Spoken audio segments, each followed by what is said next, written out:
Agustín de Iturbide fue el personaje más celebrado de su momento y después uno de los más censurados de nuestra historia. Más allá de los elogios excesivos y de las injurias innecesarias, Agustín de Iturbide fue a la postre un artífice de nuestra efectiva independencia. Caudillo osado en la guerra y vacilante en el poder, hombre de carne y hueso al fin, encontró su muerte frente a un pelotón de fusilamiento indignamente condenado por los mismos que, tiempo atrás, lo vitoreaban.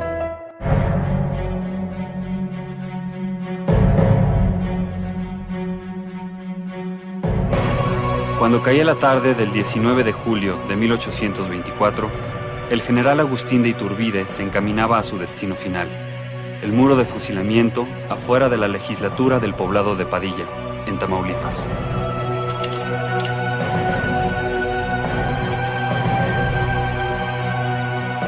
Hasta su último momento de vida, Iturbide se mostró fiel a su convicción de haber defendido siempre una causa justa.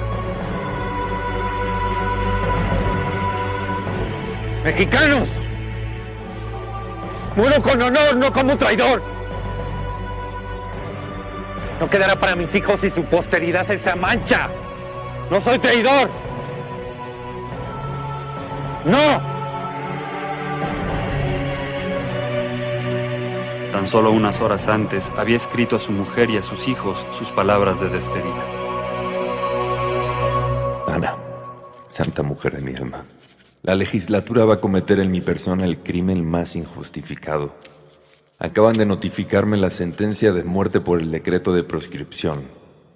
Dios sabe lo que hace, y con resignación cristiana me someto a su sagrada voluntad. A menos de 3 años de haber triunfado en la lucha por la independencia de México, iniciada por el cura Miguel Hidalgo casi 14 años atrás, Iturbide fue acusado de traición a la patria y condenado al muro de fusilamiento.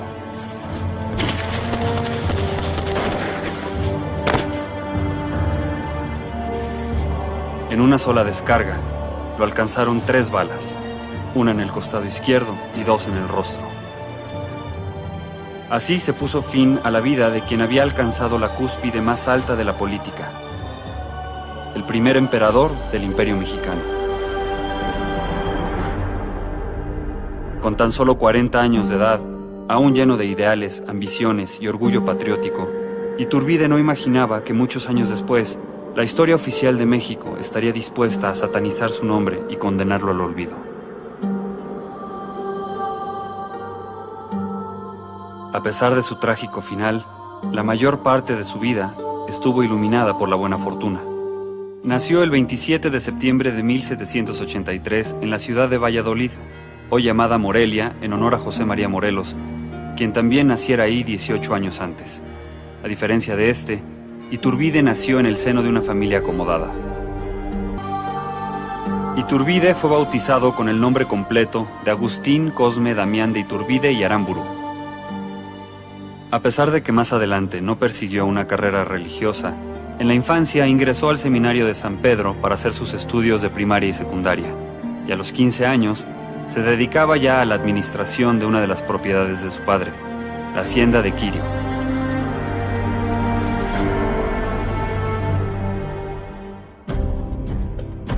A los 15 años él abandona el seminario de San Pedro, se dedica a labores del campo, en las haciendas de la familia, y ahí adquiere toda la habilidad que le va a ganar el calificativo del Dragón de Hierro. ¿Por qué? Porque era un gran jinete, un hombre de campo, un hombre que se sabía mover en los ambientes campiranos. Y ya hacia los 15, 16 años decide finalmente pasarse a la vocación militar. La reciente creación del ejército novohispano por el rey Carlos III de España dio a los jóvenes criollos la oportunidad de formar parte de la milicia en el virreinato, aunque no podían acceder a los rangos más altos, reservados únicamente para los españoles peninsulares. los 22 años, Iturbide ya había ascendido al grado de teniente dentro de la Infantería de Valladolid. A esa misma edad, en febrero de 1805, se casó con Ana María Huarte, de 19 años, hija de un destacado hacendado, empresario y político. No es un matrimonio arreglado, pero sí es un matrimonio también por conveniencia. Es decir, a Iturbide también le interesa vincularse con esta familia.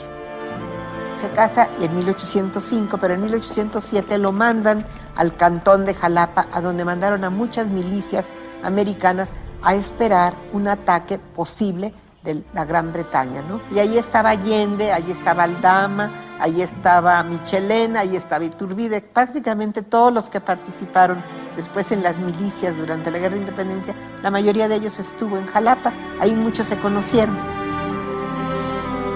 Para la primera década del siglo XIX, Agustín de Iturbide se había consolidado ya económica y socialmente, y continuaba ascendiendo como figura militar. El paso del tiempo lo encaminaba ya a su encuentro con la historia, que, en la Nueva España, habría de cambiar de curso en el año de 1810.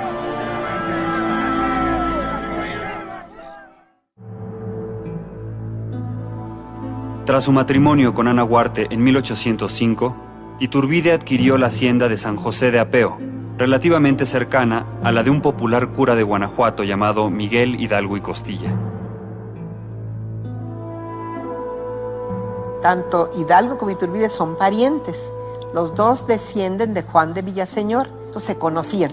Es más, Hidalgo ha de haber sido amigo del papá de Iturbide y de la familia Iturbide porque pues, vivió muchos años en Valladolid y conocía a todas estas familias.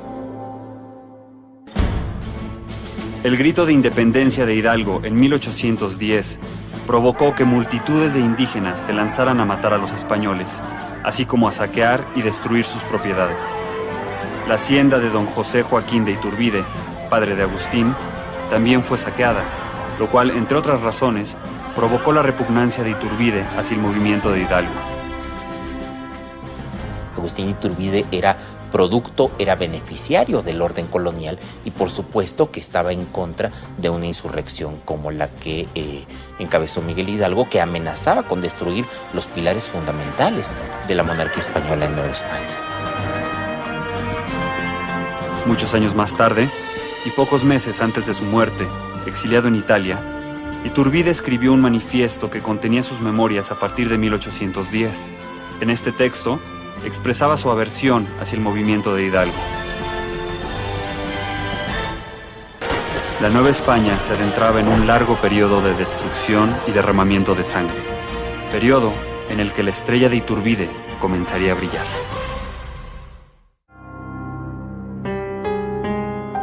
En octubre de 1810, Miguel Hidalgo avanzaba por el Bajío, ganando terreno para las fuerzas insurgentes. El general Torcuato Trujillo, al mando del ejército realista, en el cual militaba Agustín de Iturbide, fue enviado a detener a Hidalgo, cuando se hallaba ya muy próximo a la capital. Ambas fuerzas se enfrentaron en la famosa batalla del Monte de las Cruces. El ejército realista salió derrotado, pero con pocas bajas. Iturbide tuvo una destacada participación y pronto comenzó su ascenso en la escala militar.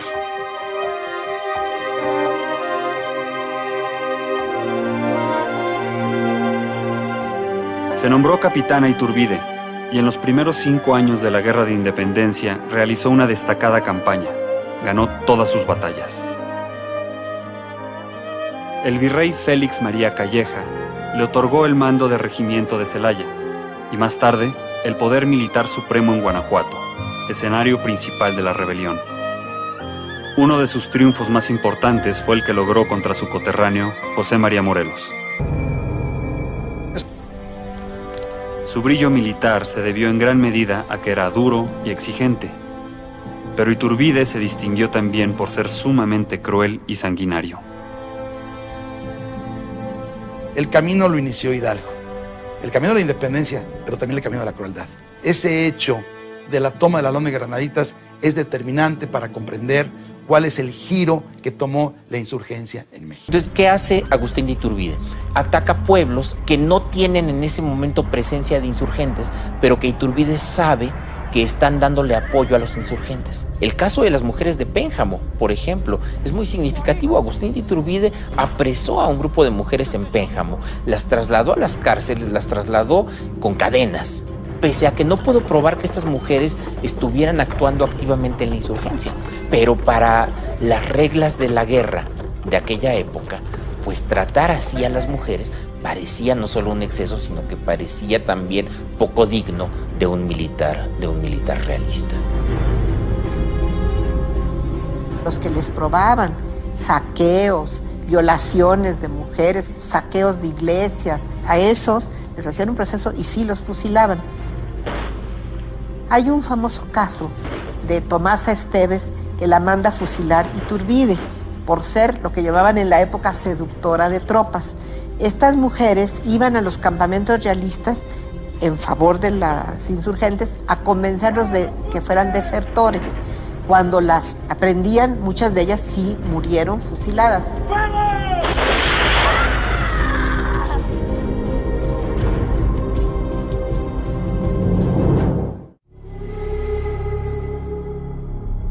Para 1815, Agustín de Iturbide había peleado bajo las banderas del ejército realista por 5 años sin conocer la derrota.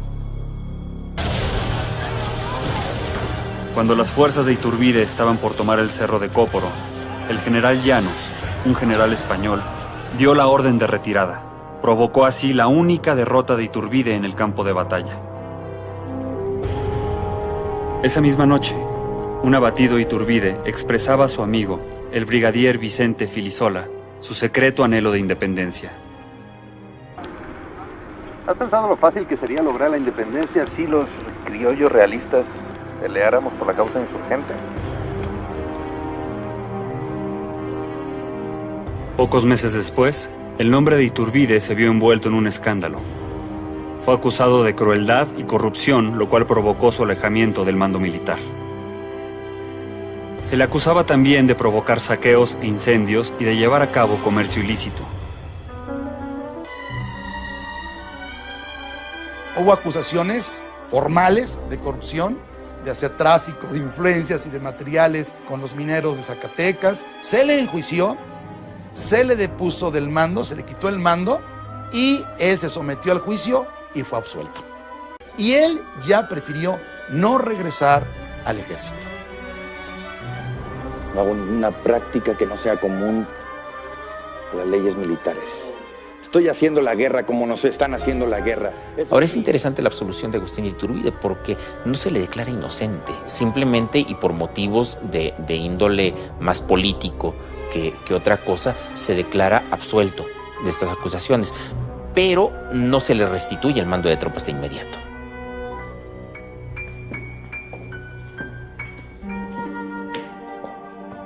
Iturbide se decepcionó del trato que le dio el ejército realista. Hombre orgulloso, Iturbide envidiaba los reconocimientos hechos al general Félix María Calleja, quien había recibido todo tipo de honores hasta el punto de ser nombrado virrey de la Nueva España. Iturbide sabía que él jamás accedería a este tipo de glorias, porque a diferencia del español Calleja, él era un criollo nacido en territorio mexicano. Hacia 1816, los insurgentes están claudicando, se han indultado, han sido rotados y solamente quedan algunas guerrillas al mando de Vicente Guerrero o de algún otro insurgente que van a permanecer vivas en una zona muy periférica, bastante inaccesible, de la Tierra Caliente de Michoacán y la Tierra Caliente de Guerrero. El retiro de Iturbide es un periodo oscuro, misterioso y acerca del cual abundan las especulaciones. Pero en él trazó su futuro plan de independencia.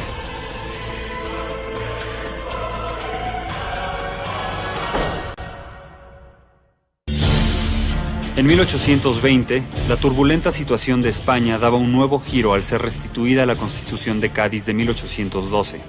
Esta Constitución establecía el sufragio universal, la libertad de imprenta, abolía la Inquisición, acordaba el reparto de tierras y permitía la libertad de industria, entre otras cosas. Con esta reforma, se frenaba el gobierno absolutista para crear uno constitucional. la Constitución dejaba bien claro que no se podía tener mando político y militar al mismo tiempo. Y muchas de estas personas tenían mando político y militar. Además, muchos otros militares, igual que Iturbide, tenían un pasado que sabían que podía ser motivo de persecución por parte del nuevo orden político. Había muchos militares que temían que la Constitución les pidiera cuentas de su actuación como militares durante la época de la Guerra Civil. Entonces ahí hay muchos motivos para que personas como Agustín Iturbide empezaran a pensar en la posibilidad de separarse de la monarquía. En esa época, en la Nueva España, el virrey Juan Ruiz de Apodaca lanzó un edicto en el que concedió el indulto a aquellos insurgentes que depusieran las armas. Después de muchos años de luchar sin tregua, de vivir ocultos y en condiciones precarias, muchos aceptaron. Tan solo algunos cuantos permanecieron en pie de guerra dentro de Tierra Caliente, como Guerrero, Pedro Asensio o Nicolás Bravo. Algunos otros, como Guadalupe Victoria, permanecieron ocultos. Los insurgentes que quedan siguen combatiendo. Entonces el virrey Apodaca dice, ya no pude convencerlos de indultarse.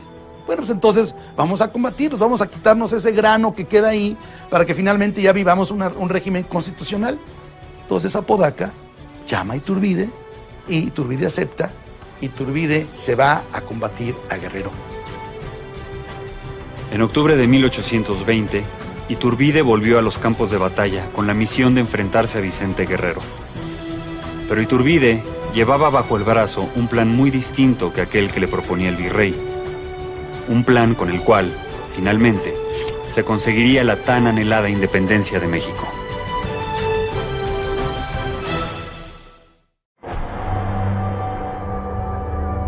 Hay que pensar lo que hace una guerra civil para una persona. Aunque tú no quieras, aunque tú seas totalmente ajeno a las facciones que están en pugna, eres víctima de una guerra. Estás viendo el sufrimiento de la población. No hay que comer. Va a llegar un hambre espantosa. Va a haber, por motivos también del hambre, una epidemia horrible. Tú estás hablando que Iturbide ha visto lo que es la muerte, la epidemia, el hambre, la destrucción de todos los caminos, quemar todo alrededor de las ciudades para que no tuvieran que comer, quitarles el agua a los pueblos. Entonces yo creo que toda la población, y eso creo no equivocarme, inclusive le están cansadísimos de la guerra. Yo creo que él está ya convencido que es urgente la independencia. Iturbide compartió con Guerrero el Plan de Iguala, que establecía el fin de la lucha y la creación de una monarquía mexicana independiente del gobierno español. Finalmente, en febrero de 1821, Iturbide y Guerrero se reunieron en Acatempan para firmar el plan de independencia y unir sus fuerzas bajo la bandera de un solo ejército. En Veracruz, Antonio López de Santa Anna se unió a la rebelión. En el Bajío, los coroneles realistas Luis Cortázar y Anastasio Bustamante. Vicente Filisola en Zitácuaro. Los tratados de Córdoba fueron el primer documento en el que una autoridad española y una mexicana firmaron para aceptar la libertad del que a partir de entonces sería llamado el primer imperio mexicano.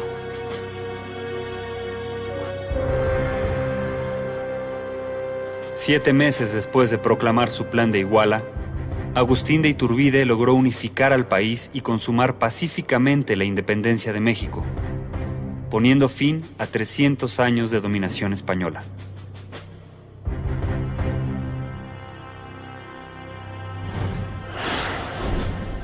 El 27 de septiembre de 1821, fecha en que Iturbide cumplió 38 años, se celebró la triunfal entrada del ejército trigarante a la Ciudad de México. Esta fue la primera ocasión en que soldados insurgentes entraron a la capital y lo hicieron de manera pacífica.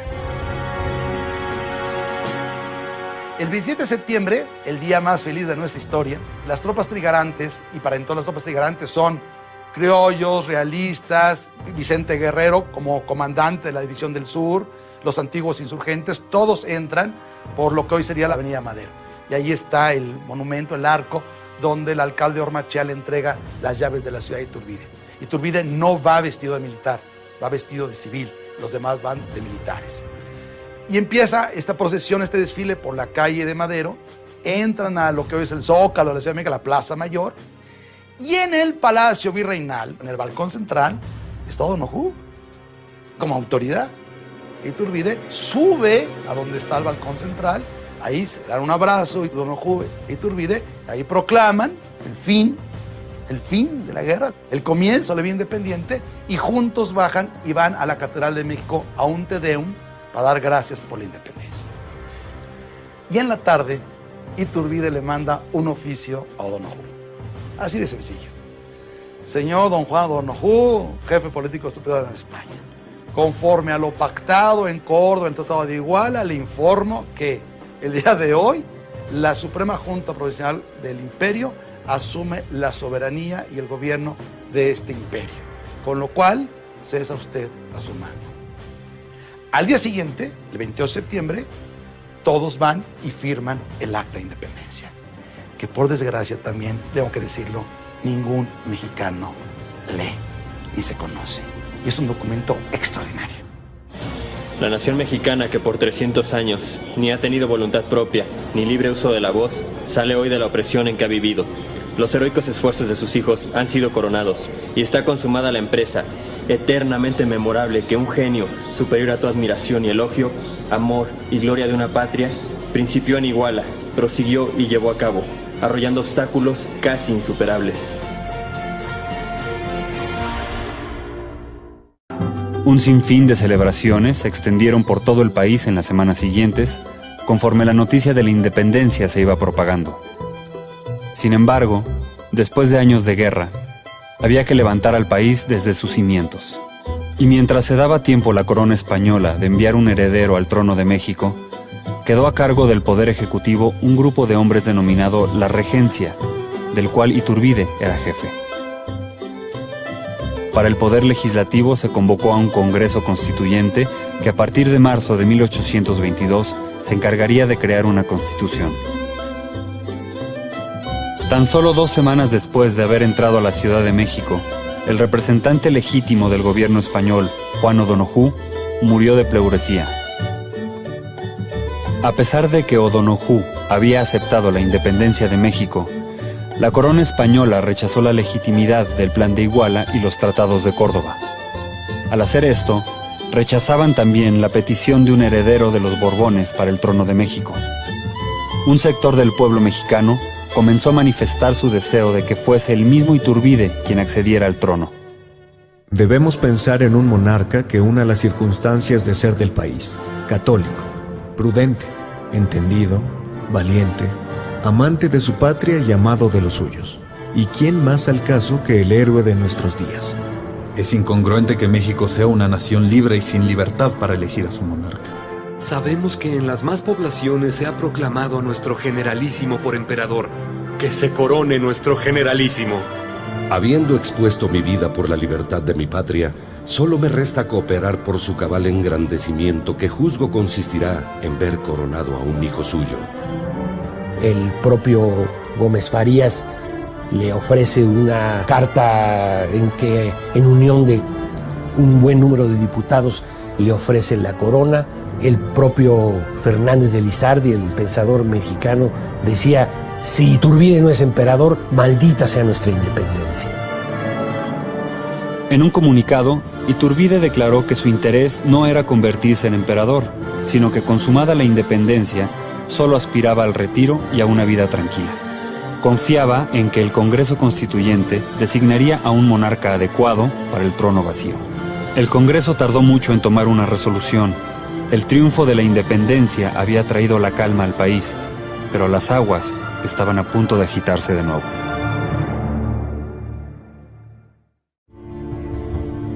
Para mayo de 1822, la algarabía comenzaba a desvanecerse. Tras más de 2 meses de sesionar, el Congreso aún no dictaba una constitución, no había creado un sistema judicial, ni había nombrado a un emperador para el trono de México. Agustín de Iturbide era por mucho el único candidato para ocupar el trono, pero el Congreso se resistía a reconocerlo. El 18 de mayo de 1822, una marcha que dio inicio en los cuarteles recorrió las calles de la Ciudad de México hasta la residencia de Iturbide para solicitarle que asumiera la corona del Imperio Mexicano. A las 10 de la noche de aquel día memorable me aclamó el pueblo de México y su guarnición, emperador. ¡Viva Agustín I! ¡Viva Agustín I! Fue el grito universal que me asombró, siendo la primera vez de mi vida que experimenté esta clase de sensación. Recuerden que los miembros del Congreso representan ahora a la nación. Los mexicanos no necesitan que yo los mande. Lo primero que se ofreció a mi mente fue salir a manifestar mi repugnancia, a admitir una corona cuya pesadumbre ya me oprimía demasiado. Si no lo hice, fue cediendo a los consejos de un amigo que se hallaba conmigo. Lo considerarán un desaire, tuvo lugar a decirme.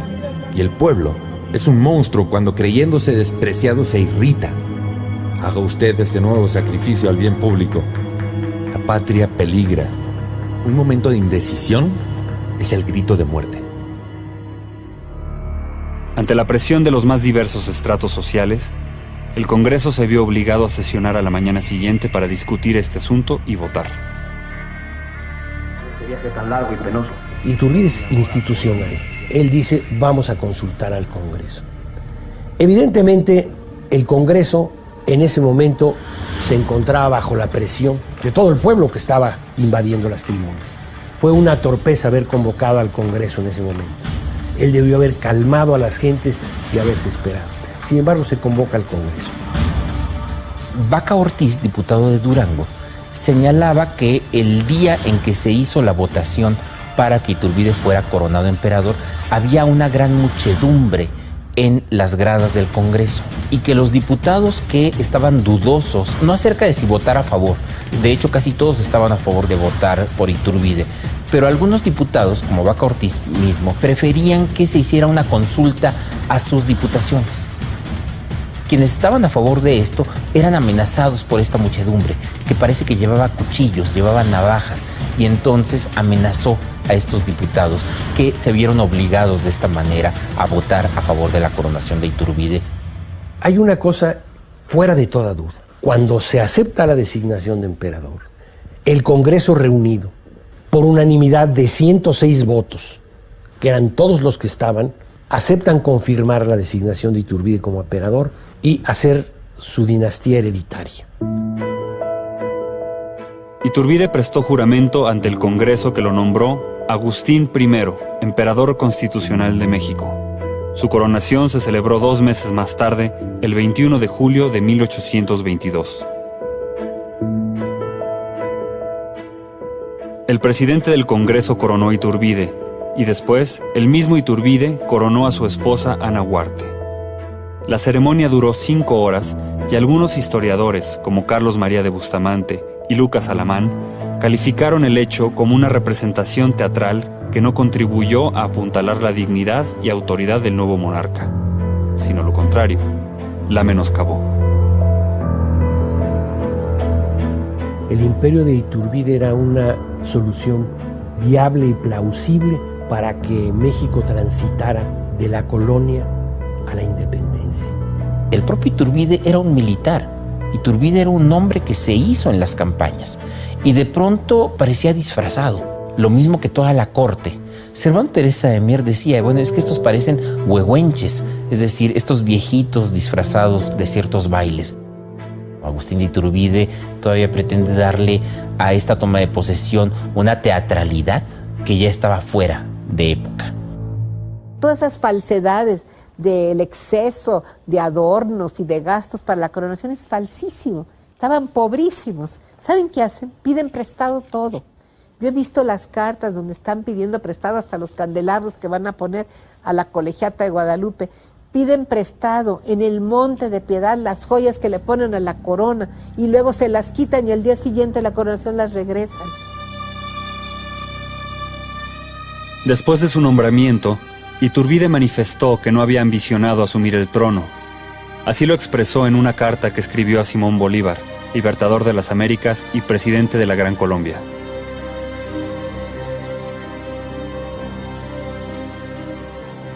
cuán lejos estoy de considerar un bien lo que impone sobre mis hombros un peso que me abruma. Carezco de la fuerza necesaria para sostener el trono. Lo repugné. Y si cedí al fin fue por evitar males a mi patria propia, sucumbir de nuevo, sino a la antigua esclavitud, a los horrores de la anarquía. La relación de Iturbide y el Congreso estuvo llena de fricciones desde el principio. Iturbide consideraba que algunos diputados habían sido elegidos más por su profesión o clase que por su sabiduría y habilidad. También criticaba su falta de organización, pues no conocían el número exacto de diputados que tenían, ya que la participación centroamericana era muy incierta. Algunos territorios que se habían declarado adheridos al Imperio de México ni siquiera podían pagar el costo de tener un representante en el Congreso. Por su parte, el Congreso estaba celoso de la popularidad que había acumulado Iturbide y le criticaban que con la garantía de unión en el Plan de Iguala se había protegido a la aristocracia española en lugar de expulsarla del territorio nacional, como algunos diputados exigían. El Congreso se había formado a partir del Plan de Iguala, y por ello los diputados debían aceptar el plan en todos sus artículos, incluido el de reconocer a un emperador. Iturbide, por su parte, al aceptar la coronación, estaba obligado a reconocer la autoridad legislativa del Congreso.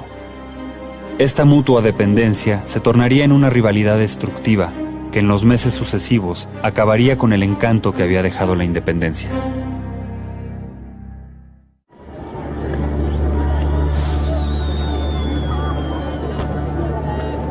Desde que Iturbide asumió la cabeza de la regencia en septiembre de 1821, ordenó una considerable reducción de impuestos con el fin de demostrar que la independencia significaba un adelanto y no un retroceso. Pero el país estaba sofocado por las deudas generadas por los 11 años de guerra. Era preciso pagar los sueldos del ejército trigarante y restablecer el comercio, la industria y demás actividades económicas que se habían visto gravemente afectadas desde 1810. Casi un año después de consumada la independencia, el Congreso no funcionaba con la debida seriedad.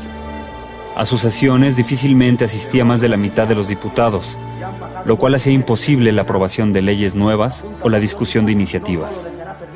El país exigía soluciones eficientes, pero el poder legislativo era el primero en retrasarlas. Esto provocaba la constante crítica del emperador Iturbide, quien frustrado veía que los sueños de gloria que se habían augurado para México se desvanecían en el aire.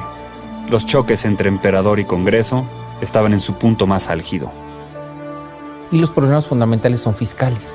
Agustín Iturbide quiere establecer nuevos impuestos que el Congreso no le aprueba, porque una de las maneras como Iturbide había conseguido ganarse apoyos para la independencia era con el ofrecimiento de reducir o eliminar impuestos. Y por otro lado está la presencia de conspiradores republicanos. Sabemos que algunos diputados, como el propio Servando Teresa de Mier, encabezan a los grupos de republicanos que están conspirando en contra de Iturbide. Tuve denuncias repetidas de juntas clandestinas habidas por varios diputados para formar planes que tenían por objeto trastornar el gobierno jurado por toda la nación. Bien penetrados estaban los facciosos que chocaban con la voluntad general y creyeron necesario propagar que yo quería proclamarme monarca absoluto para tener pretexto de sedición. Ni una sola razón expusieron que pudiese servir jamás de prueba a este cargo. La verdadera razón de la conducta del Congreso no es otra sino que esta máquina se movía al impulso que le daban sus directores. Y estos miraban con odio que yo hubiese hecho la independencia sin el auxilio de ellos, cuando quisieran que todo se les debiese. No podemos esperar más tiempo. Tiene que ser pronto. 3 días. No podemos esperar más. En agosto de 1822, gracias a un agente de Iturbide, se descubrió una conspiración dirigida por miembros del Congreso. El plan era apresar a Iturbide, declarar nula su elección, argumentando que le había sido impuesta al Congreso, y proclamar una república. Con esta información, el 26 de agosto, Iturbide mandó arrestar a todos los implicados en la conspiración. Se aprendieron y encarcelaron a 66 personas, entre ellas 19 diputados, varios jefes militares, clérigos y otros ciudadanos. Iturbide aprovechó esta oportunidad para alejar a sus más acérrimos enemigos y poner en marcha su plan para sacar adelante al país. El primer paso sería la disolución del Congreso Constituyente.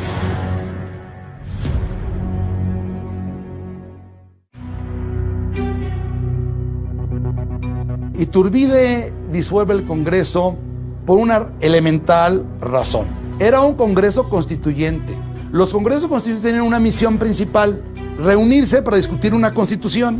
Nada más que al constituyente también se le dieron funciones de Congreso ordinario. Entonces, en un año el Congreso Constituyente, ¿sabe cuántos artículos de una constitución discutió? Ni uno. No discutió ni un solo proyecto constitucional. Entonces el Congreso Constituyente se dedicó a pedir pensiones, aumentos, crear esta institución, o sea, a gobernar, cuando la función de un Congreso no es gobernar. Lo primero que hizo el Congreso Constituyente es decir y proclamar: la soberanía del imperio yo la tengo, reside en mí, lo cual es un atentado constitucional. La soberanía reside en el pueblo y se reparte en su ejercicio en el Ejecutivo, en el Judicial y en el Legislativo. Algunos representantes de la milicia e incluso algunos diputados provinciales enviaron peticiones a Iturbide solicitándole que aprovechara este golpe al gobierno para disolver el Congreso. Así lo hizo el 31 de octubre de 1822.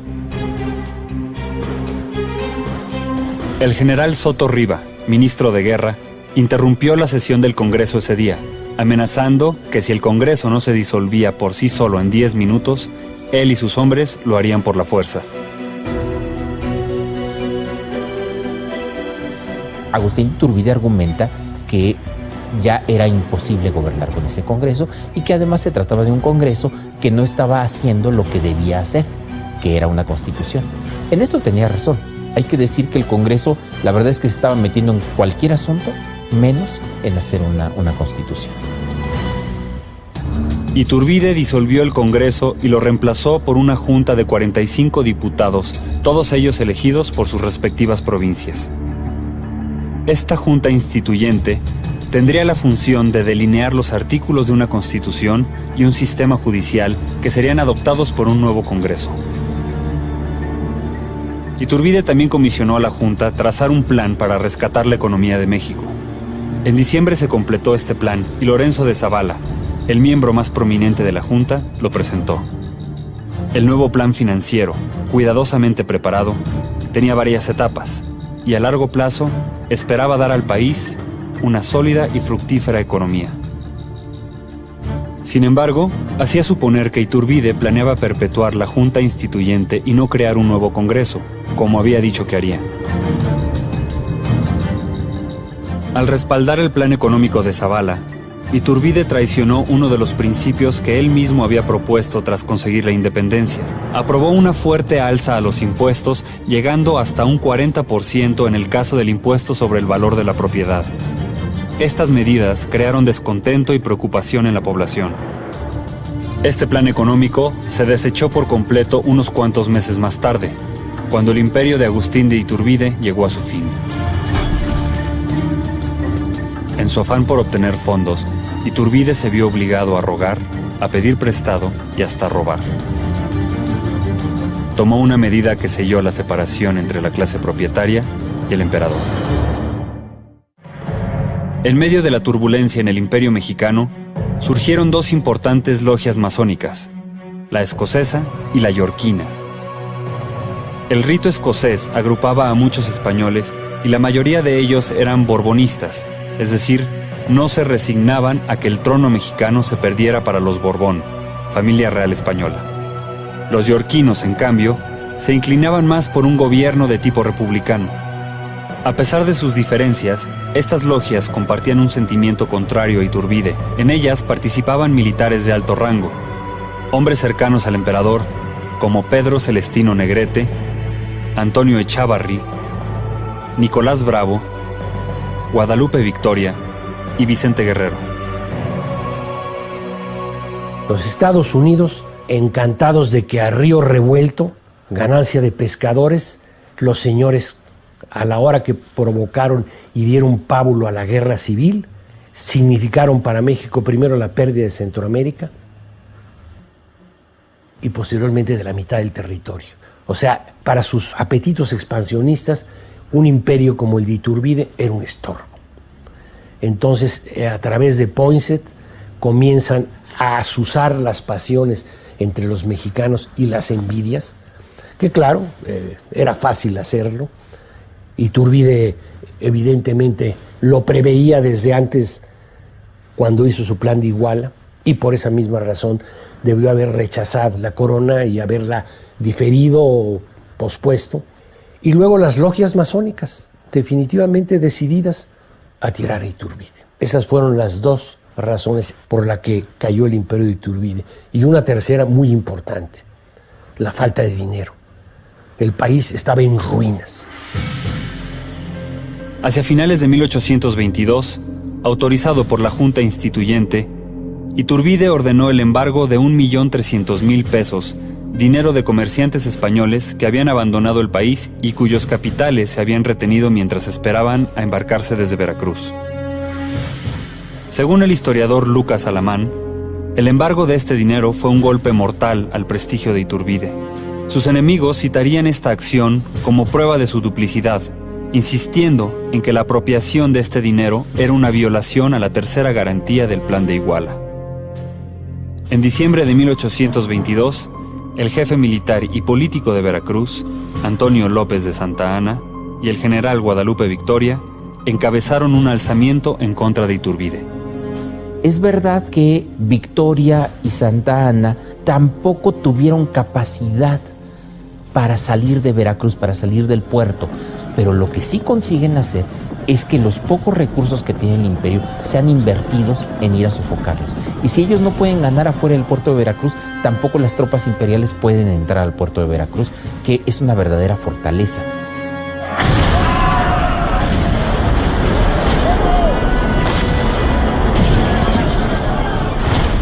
En enero de 1823, tuvo lugar otra sublevación en el sur del país, encabezada por los últimos insurgentes Vicente Guerrero y Nicolás Bravo.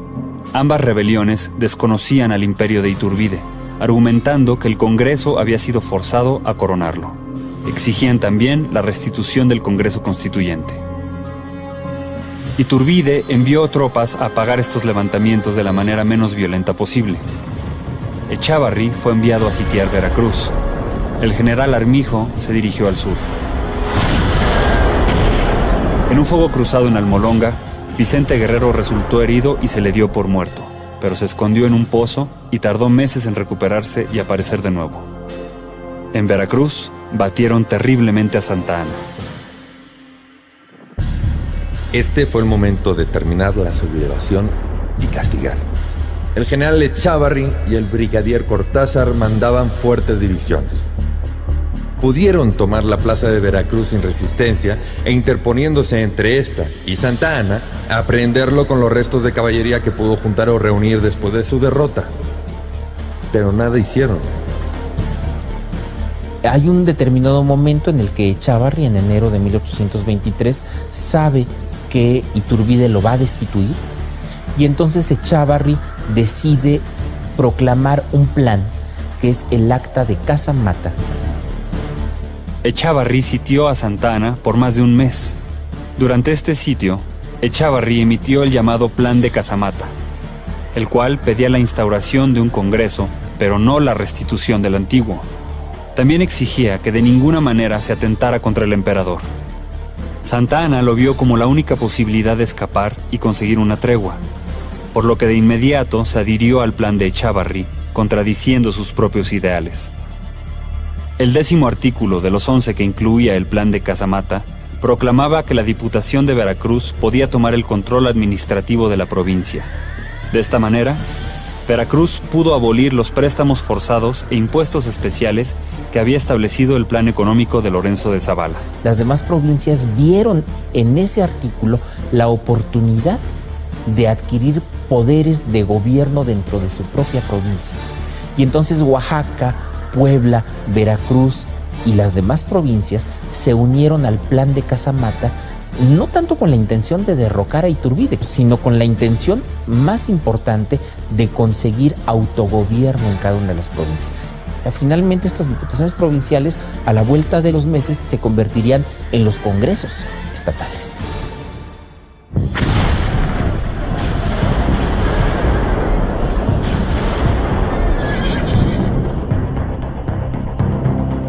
Sus gentes fieles que manda para que negocien con los levantados, lo traicionan.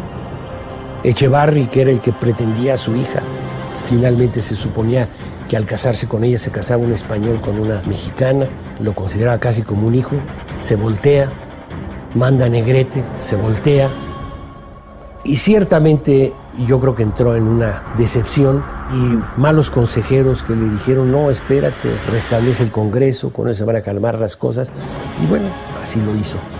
Y básicamente lo hace para evitar el derramamiento de sangre. Claro que se equivocó de tomo a lomo, ¿no? Porque la guerra civil se desató.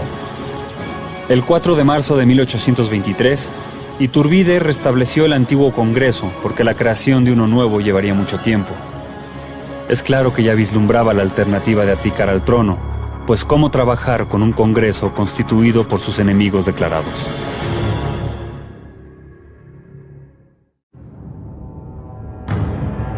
El 19 de marzo de 1823, Iturbide envió al Congreso su declaración escrita, en donde abdicaba al trono del Imperio Mexicano. No hubo entonces suficiente quórum en el Congreso, por lo que se leyó hasta el día siguiente. En el Congreso humillaron a Iturbide al declarar que su designación no había sido válida y que por lo tanto su renuncia tampoco lo era. Unos días más tarde, el emperador caído envió al Congreso una carta de despedida. Abdiqué a la corona expresando que si esta era origen de disensiones, no quería lo que embarazase la felicidad de los pueblos.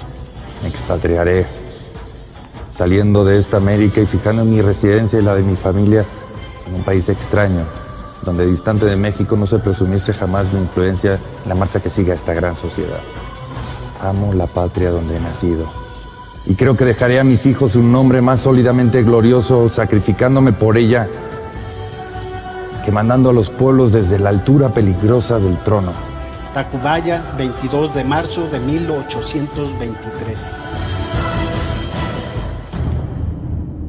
Iturbide fue un mal gobernante.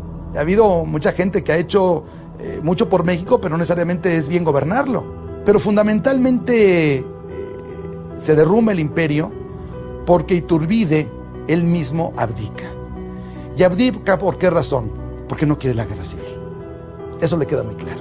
Él tenía todo el apoyo, todo el prestigio. El pueblo lo adoraba, lo quería muchísimo. Las tropas, mucha parte de los gobernadores de las provincias entonces. El imperio todavía tiene la suficiente fuerza para enfrentar a los conjurados de Casamata. Hubiera podido él maniobrar tropas para combatir a los de Casamata. ¿Qué hizo? Dijo, a ver, yo conseguí una independencia que no costó sangre. Ahora mi presencia en el imperio o en el trono no va a costar sangre. Prefiero abdicar, y así lo dijo. Y efectivamente, abdicó e impidió que hubiera una nueva guerra civil. Lo que sucede es que yo creo que no es lo mismo ser libertador de un país a ser ya el dirigente o el gobernante. Mira, en 2 años ninguno de los libertadores de la América Española pudo gobernar. Bolívar va a morir y va a decir muy decepcionado que lo que hizo fue como arar en el mar. Todos sus enemigos se le echan encima, de dictador y de tirano no lo bajan, ¿no? José de San Martín tiene que salir exiliado y va a dar Inglaterra. De hecho, Páez, O'Higgins, todos no pudieron. Una cosa fue hacer la independencia y otra cosa gobernar. Y hay otro aspecto que no hemos tratado, pero que es vital para un gobierno. Estaban en la más grande bancarrota. Iturbide, cuando entra a la Ciudad de México, creo que las cajas reales tenían 48 pesos. ¿Y sabes cuánto debíamos? 76 millones de pesos. ¿Qué haces con un país en quiebra? Cuando tienes un ejército triunfador que tiene 16,000 soldados que están esperando su paga y no tienes cómo pagarles. Nada.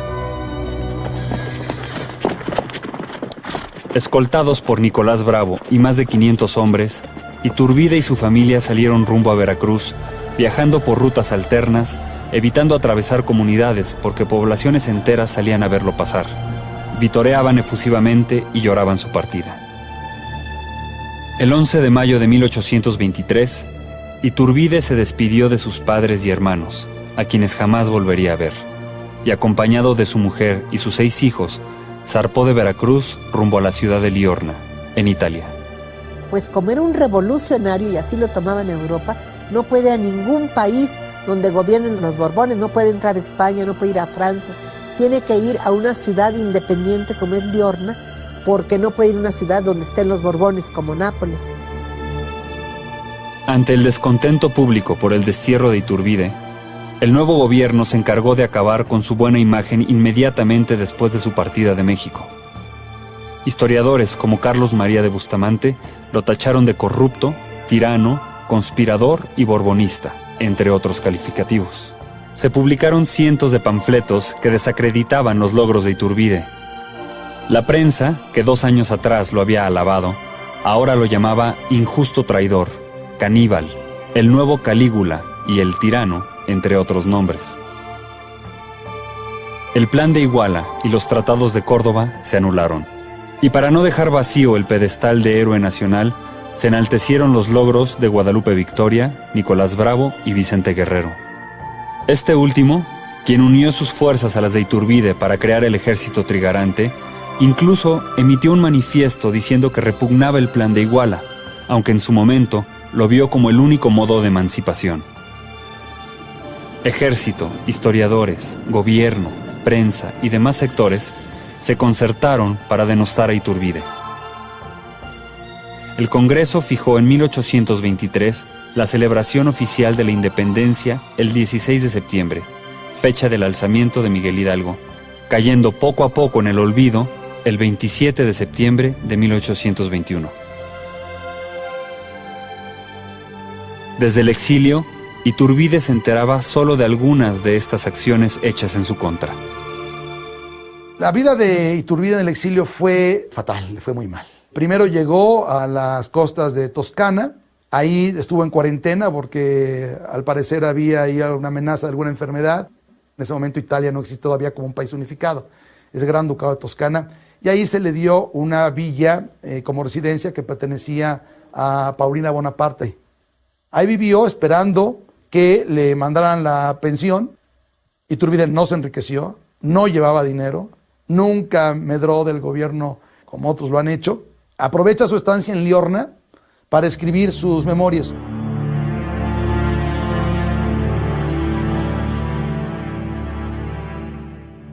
Mi mayor sacrificio ha sido abandonar una patria que me es tan cara. Un padre idolatrado, cuya edad octogenaria no me permitió traer conmigo. Una hermana cuya memoria no puedo recordar sin dolor. Amigos y deudos, compañeros de la infancia y de la juventud, cuya sociedad formó en tiempos más felices, los mejores días de mi vida. Mexicanos, este escrito llegará a vosotros. El principal objeto es manifestar que el mejor de vuestros amigos jamás desmereció el afecto y la confianza que le prodigasteis. Mi gratitud terminará con mi existencia. Cuando instruyáis a vuestros hijos en la historia de la patria, inspiradles amor por el primer ejército trigarante. Y si alguna vez los míos necesitan de vuestra protección, recordad que su padre empleó el mejor tiempo de su vida en trabajar para que fuerais dichosos. Recibid mi último adiós y sed felices.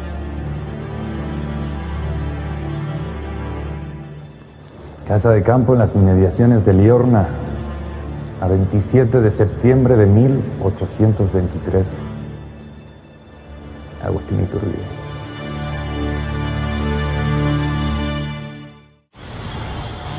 Con 40 años cumplidos, Iturbide no había abandonado del todo los sueños de gloria que tanto ambicionó para México. Volvería una vez más a su patria, dispuesto a luchar contra el enemigo que amenazaba la independencia hacía tan poco conquistada, aunque tuviera que morir en el intento. Su vida había sido eso, su proyecto personal de vida había sido independizar a México.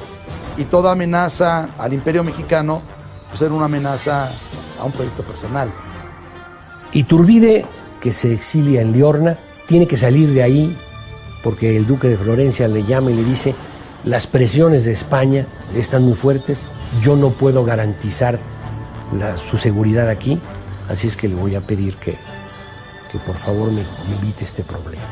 Entonces Iturbide tiene que hacer un periplo para llegar a Londres, porque en cualquier lado pueden detenerlo los agentes del rey y en España lo juzgan como traidor. A finales de 1823, llegaron a los oídos de Iturbide rumores de que la Santa Alianza planeaba reconquistar el territorio de México para España. Hay un documento que escribe antes de salir de Londres, donde manifiesta que está dispuesto a regresar a México independientemente del sistema de gobierno que se quiera. O sea, él ya no está apostando por la monarquía, ni va a regresar como emperador. Pone su espada al servicio de la independencia de México. Si es república, adelante, cuenta con mi espada. En México, el gobierno sentía temor por varias conspiraciones que buscaban el regreso de la monarquía y de Iturbide. Este temor creció cuando se supo que Iturbide había salido de Italia. Antes de venir, Iturbide le escribe al Congreso y le dice esto: hay este peligro y yo vengo a ponerme a sus órdenes, al servicio de la patria. Claro está, el Congreso supuestamente no abre la correspondencia, yo creo que sí la abre, pero en cuanto la recibe, dicta un decreto verdaderamente espeluznante. El soberano Congreso General Constituyente se ha servido decretar lo que sigue. Se declara traidor y fuera de la ley a don Agustín de Iturbide, siempre que bajo cualquier título se presente en algún punto de nuestro territorio. En este caso, queda por el mismo hecho declarado enemigo público del Estado. El 28 de abril de 1824, el Congreso mexicano decretó que Iturbide recibiría pena de muerte si volvía a poner un pie en suelo mexicano. Iturbide zarpó menos de 2 semanas después desde Inglaterra, por lo que no se enteró de este decreto hasta que era demasiado tarde. Esto verdaderamente fue una canallada del Congreso en la que estuvieron involucrados muchos personajes que después tuvieron mucha relevancia en México, entre ellos Vicente Guerrero. No fue un traidor a México, no traicionó a México. Es un político ambicioso, como todos los demás en aquella época. Sí, por supuesto, fue un político que promovió su propio ascenso al poder, sí, por supuesto, pero de allí a que hubiera traicionado a la nación, pues hay un abismo. En julio, el buque Spring llegó al puerto de Soto la Marina, en el actual estado de Tamaulipas. Un comerciante reconoció a Iturbide por su estilo de cabalgar, el que le había ganado el sobrenombre de Dragón de Hierro. La prende Felipe de la Garza, a quien él había perdonado, que se había sublevado contra el imperio. Él no le hizo nada, pero lo perdonó. Bueno, pues eso lo detiene y lo lleva a Padilla, donde estaba la sede del Congreso del Estado de Tamaulipas.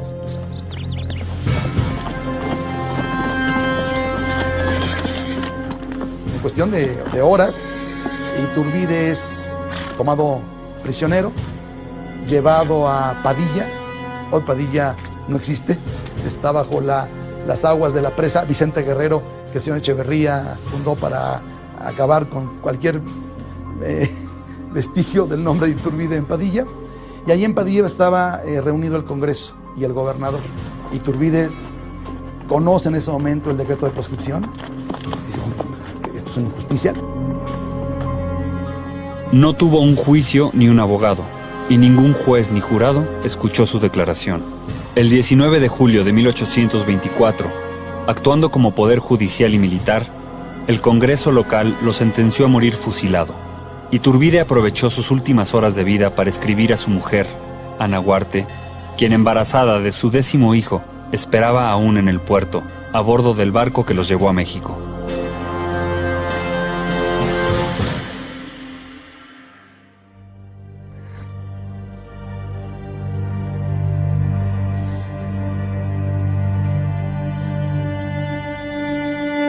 Te dejo mi reloj y mi rosario como la única herencia que constituye este sangriento recuerdo de tu infortunado Agustín.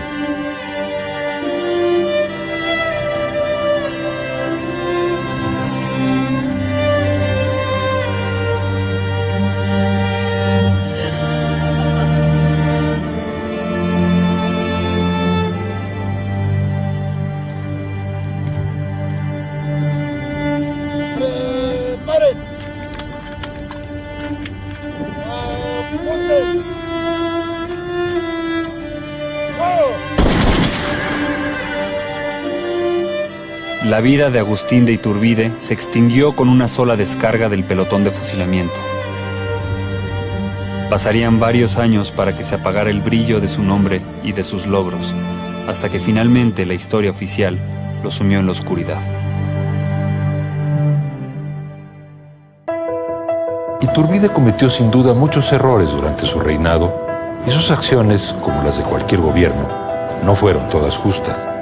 Pero la responsabilidad que le atribuyeron sus enemigos, la sed de poder absoluto, no corresponde del todo a la verdad histórica.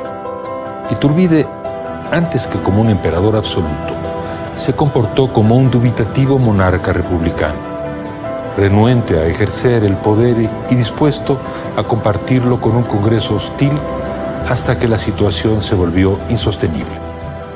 En el patíbulo de Padilla, Iturbide no obtuvo el perdón de sus contemporáneos. En sus últimas palabras, el emperador caído imploró inútilmente que su nombre no fuera manchado con el baldón de traidor que le ha acompañado por casi 2 siglos. Después de su fusilamiento en junio de 1824, el cuerpo de Agustín de Iturbide, vestido como franciscano, se veló en una capilla del desolado pueblo de Padilla, en Tamaulipas. Más tarde fue enterrado en una iglesia abandonada y sin techo.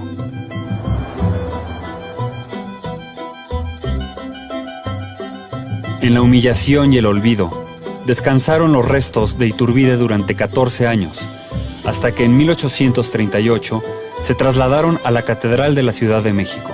Muchos historiadores a lo largo de los años han tratado con desdén y rencor al hombre que en 1821 dio a México lo que muchos llamaron el día más feliz de la historia. En esta conmemoración del bicentenario de nuestra independencia, sería justo volver a su vida con una mirada de respeto y de comprensión. Lo merece.